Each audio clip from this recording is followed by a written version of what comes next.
Hey everybody, what's up? It's Pat Flynn from smartpassiveincome.com, and I'm really excited to have my buddy Corbett Barr from thinktraffic.net on the video line with us today. We're going to try something unique and different, and we're actually both on HD cameras, and we're going to do a lightning round session where I'm going to ask Corbett a number of questions about traffic, getting more traffic to your site, especially what to do when you're first starting out or you reach those plateaus where it just seems like you're not getting enough traffic. So let's get right into it. And first of all, Corbett, just thank you for coming on. I appreciate it. Thanks so much. It's always an honor to be a guest at Smart Passive Income. I appreciate it, Pat. Yeah, well, dude, we always love having you on the podcast and now in the video. So I'm just going to get right into it because I have a number of questions I want to ask you. And the first question is, where there's actually a little bit of background behind it, but it's, you have thinktraffic.net, you have corbettbar.com, expertenough.com, and you're also running the $1 million blog project on thinktraffic.net where you have a bunch of people submitting their own blogs and kind of keeping track of their progress and stuff. So you're neck deep in the blogging world, and you understand what's going on. So my question to you is, what's working for people right now? What's working as far as getting traffic to people's sites that you're noticing with all your experience with blogging right now? The longer that I'm at this and the more sites that I start and the more individual clients that I help, the more I keep coming back to the idea that building a group of true fans, a group of people who are there for you in and out, who are willing to tell all of their friends about what you do because you have affected them in such a deep and meaningful way, that's really the way I see forward in terms of building a really popular audience online. All of the tricks and strategies and all of that stuff for me come down to really trying to provide as much value to each individual that you interact with in the channel that you interact with them. So if it's over a blog post, if it's over a YouTube video, if it's via email that somebody writes to you, if it's you're actually talking with someone on the phone, I try to deliver as much value as possible to each person so that you win fans for life, essentially. That always works, and that works more now than ever, I think. Yeah, no, I totally agree, but how do you actually give value to people? Well, it starts with understanding your audience a little bit, I think, understanding the needs that people have. People have needs and desires, and I assume that's why most people have websites. They're trying to fulfill those needs and desires. And so you have to get an understanding of what those needs and desires are. If you're talking with someone one-on-one, then you can simply ask them what they need help with and try to fill that gap as best you can. If it's a wider audience, then you need to think about composites of people.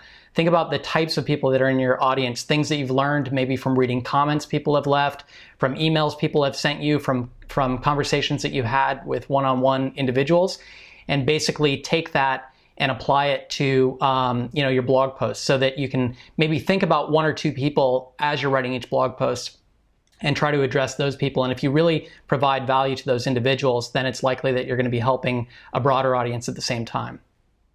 All right, so here's a follow-up question to that. I'm just starting out. I just put up my blog. I don't have any connections whatsoever. How the heck am I supposed to add value to people's lives and have that work for me when there's no people on my site to give value to? What do I do when I'm just starting out? Right. So in that case, of course, the foundation is always producing great content, right? So to begin with, you have to create something that's worthwhile, that's worth people reading, right? Because people, when they come to your site, they're asking themselves a question: why should I spend any time on this site when I already know of dozens of other sites out there that provide great content? And they're giving you just a split second, right, if they do come to your site. So first of all, you have to provide great content so that people will stick around. If you're just starting out, I usually recommend that people try to make a name for themselves amongst other bloggers and other sort of tastemakers within their space. It doesn't have to be the A-listers, but there are certain people who are maybe rising stars that you can reach out to. And you do that essentially by networking with other bloggers, other entrepreneurs, establishing your expertise on social media. You can demonstrate that you know something about the topic that you've chosen to write about or chosen to create your business around by linking to other resources, by writing interesting things on social media, that sort of stuff. Also, linking out to other people is very effective. So if I'm just starting out, I should start to sort of position myself within the market that I'm in. And I can do that by linking out to other blogs, other blog posts, other resources online that I personally find useful, and maybe add some value to that. Maybe add some color commentary to the things that I am linking out to. And if you do that, if you link out to other blogs and other businesses online and you name names, let's say you include someone's name. If I include a link on my blog and I say, here's a resource that Pat Flynn put out and I really liked it. Well, you're a smart guy, Pat. You probably have a Google alert set up so that anytime somebody mentions your name, you get a little notice about it. Also, if I link to your blog from mine, you might get a track back. So those are good ways to get in front of other bloggers and start making a name for yourself. And that opens up the communication channels so that eventually you might be able to create a relationship with those people and basically ultimately, gain links back to your site through those. Yeah, you're absolutely right. But what happens if you're doing that and you're linking out and you might not be getting as much reciprocation as you would hope? You're trying to get on people's radars, but it's just not working. What else can you do to sort of let other people know that you exist and that you're worth linking to and having a conversation with? Yeah, there's something that works really well for me right now. As you mentioned before, I started a new blog called Expert Enough. And Expert Enough is on a completely new topic. It's about learning new things and becoming an expert at multiple things. And this is something that I'm not established as an expert within right now. So I'm basically starting this process from scratch. And what I'm finding to work very well right now is to interview people within this topic. And this especially works if it's an area where people aren't necessarily getting interviewed all the time, right? If you're talking about internet marketing or something, obviously people are doing a lot of interviews, sort of like you and I are doing right now. But in other areas, for example, with this topic of expertise, I've been able to reach out to a lot of the people who are sort of, as I said, tastemakers, or people who are at the top of that heap for that topic, and interview them for my own blog, for my own podcast, that sort of thing. And that's a great way to connect with people, start establishing a relationship. And then a lot of times after I'm finished interviewing someone, they actually share that interview with their own audience, which is pretty cool. That's a great way to get traffic back to your site as well. Yeah, no, I mean, that's a fantastic point. And I know that whenever someone, does an interview with me and they post it on their site or publish it on iTunes, I'm always happy to link out to it. So yeah, totally, that does absolutely work. Yeah, it's only natural, right? Right, totally. And I think it's important to understand that you just can't write content and expect things to happen. Even if you write the best content in the world, you still have to build relationships and reach out and sort of get uncomfortable, I guess you could say, in order for things to happen. So, my next question to you is, what happens if you're kind of you're an introvert, you don't really feel comfortable reaching out to people? How do you reach out to people when that's just not in your nature? Well, a couple of things. First of all, don't reach out to the people that you find intimidating in your space. Just start reading, start following people, and the people that you feel naturally connected with, the ones that you feel most comfortable approaching, start with those people. That's the first tip. The second is that I think you'll find that people are very willing to get back to you. They're very willing to do interviews. I think that a lot of people never make progress in these areas simply because they don't ask. But when you do start asking, I think you'll be surprised at how many yeses you'll get. Right, yeah, totally. And when you really think about it, what's the worst that can happen? They're going to say no, and that's definitely not the end of the world. So I would just encourage everybody to push forward, ask, don't be scared. You have nothing to be afraid of, and always ask yourself, what's the worst that can happen? And I really like what you said about asking people who you feel comfortable asking. I think that sort of reminds me when I first started out and I started reaching out to other people. I felt more comfortable talking to the B and C listers, those people who were maybe just 1 or 2 levels above me at that point. I didn't necessarily go for the top people, and I found that over time, those were the people that actually responded more. Those are the people who, have grown with me. And some of those people have now since become A-listers. And, we're kind of partners and we work together and help each other out, sort of like how you and I have been kind of progressing, Corbett. Yeah, and I constantly harp on this with people. Those initial groups that you form can be incredibly valuable over time, in a year, in 2 years.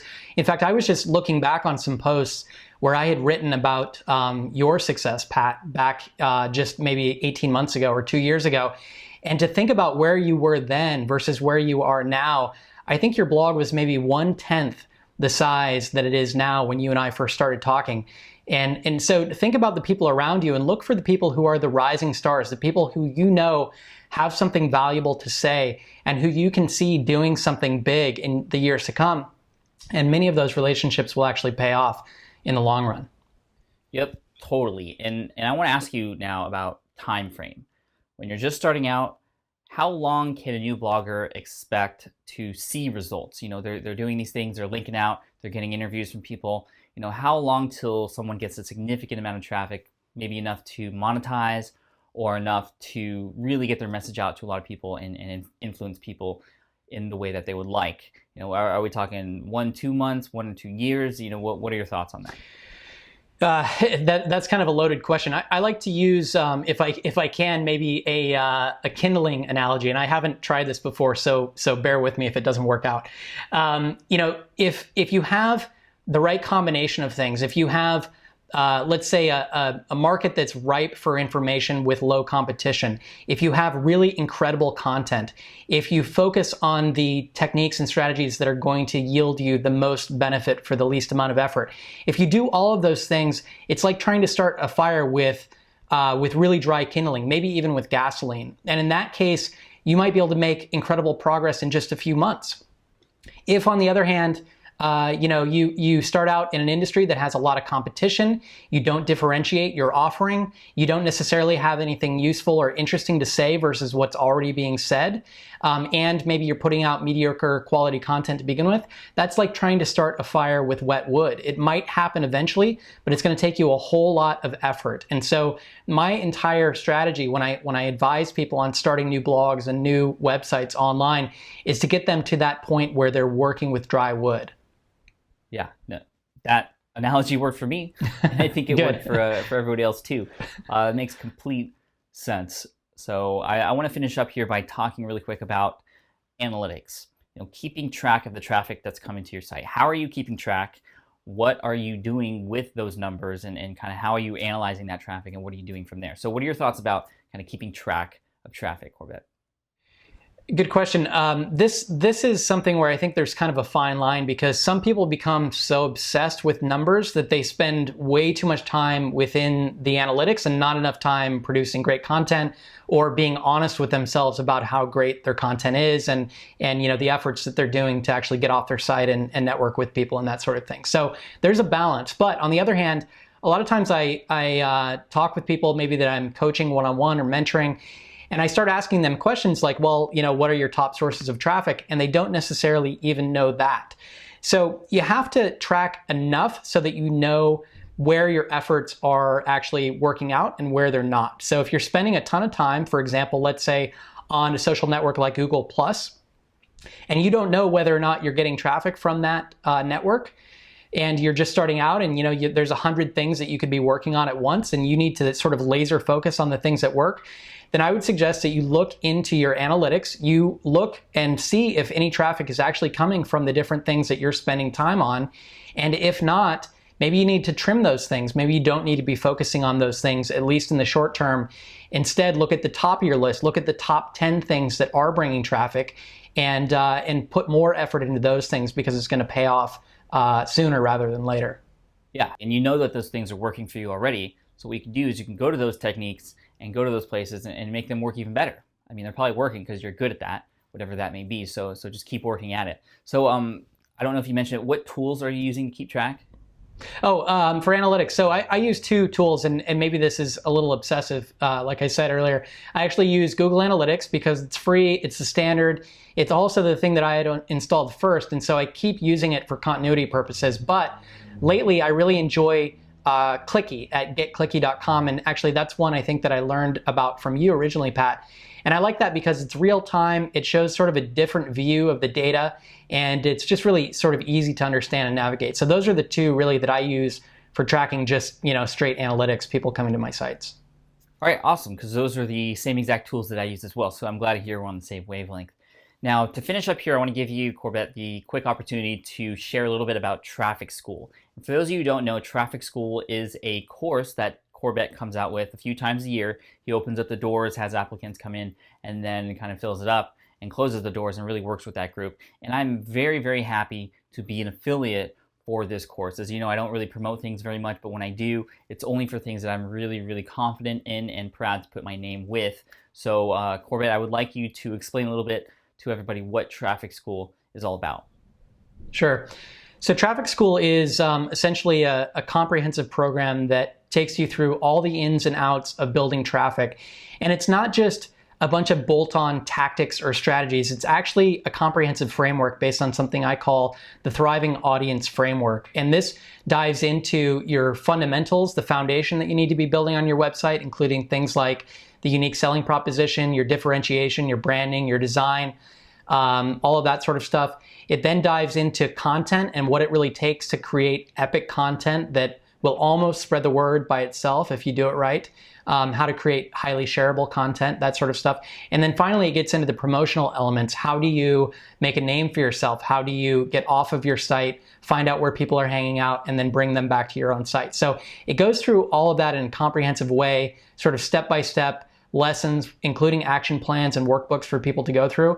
In addition, we also have 16 very high-powered, well-known guest instructors within the course. People like yourself, people like Leo Babauta from Zen Habits, people like Chris Guillebeau, Danielle Laporte, Clay Collins. A number of really well-known, very successful people are also in the course teaching individual lessons to people. So this is actually opening up soon. It's sort of a limited engagement because we'd like to get a group of people in all at once during an open enrollment period and then run through that group of people as a class. And we also have a number of very successful alumni. I think the results sort of speak for themselves. If you look at who's gone through the course and how successful they've been, people including Danny Eny from Firepole Marketing, Natalie Sisson from The Suitcase Entrepreneur, Scott Dinsmore from Live Your Legend, Sybil Chavis from The Possibility of Today, and on and on and on. We have a number of very successful alumni, and I like to sort of